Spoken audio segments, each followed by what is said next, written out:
Gary, you said on Tuesday night that it would be a good point against Wycombe if we followed that up with a victory on Saturday at Stockport, which looks to be a tough game.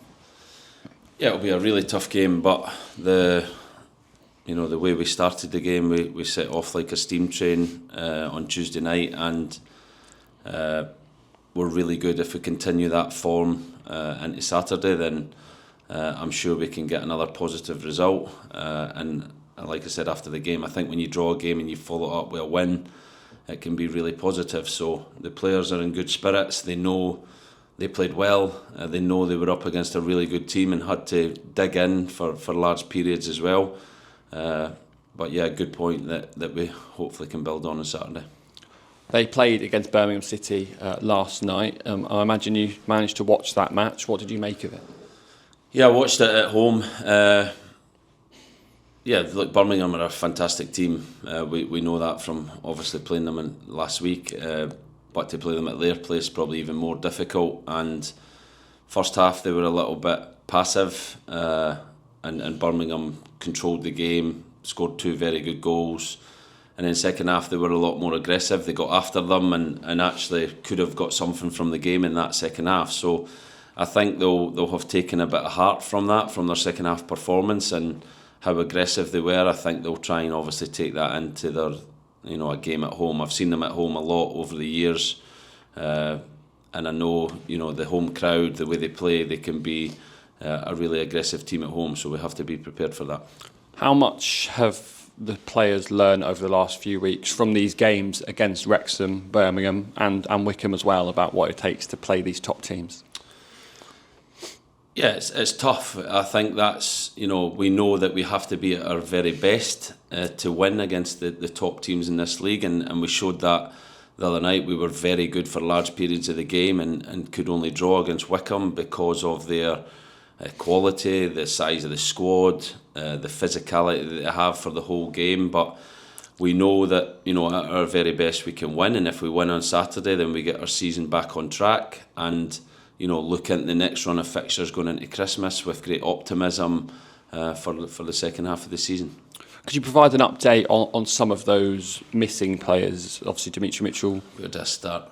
Reece Cole, Sweens, and also on Pat Jones as well, who has obviously had that long-term injury. Dimmy, Pat, Reece and Muzza have all been actually quite similar timing, so they've been training a fair bit together.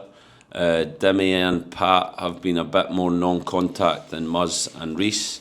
They're all going to be contact today, full contact, full training. I think Pat is still a fair bit away from being available. The other 3, if they get through today, tomorrow, would be available for selection, but haven't played a lot of football. So we will look at how they are after today, after tomorrow, and decide whether they're involved this weekend or next Tuesday. And the run of games we've got, I think we've got such a busy schedule ahead of us that we can get these players minutes at the right time so that they're ready to impact the team when they come in. And Sweens, is he back? Would you expect him to be back in the squad for Saturday?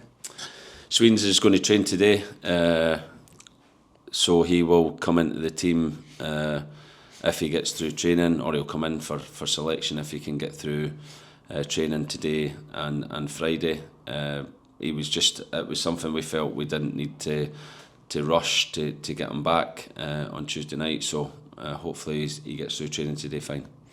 Just want to finish by talking about Jack Fitzwater. He's obviously been awarded a contract that takes him to the end of the 26-27 season. Explain a little bit about why you wanted to tie Jack down for longer.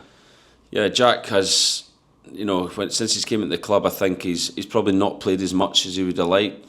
Last year due to injury, this year due to the form of the defenders, but his character, his personality, and whenever he does play, he shows a really high level, and he is the type of player and the type of person that we want to keep at the club and build the team and the squad around.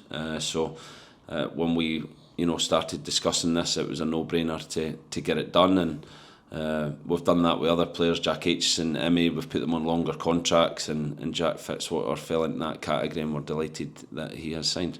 It's just another part of future planning, really.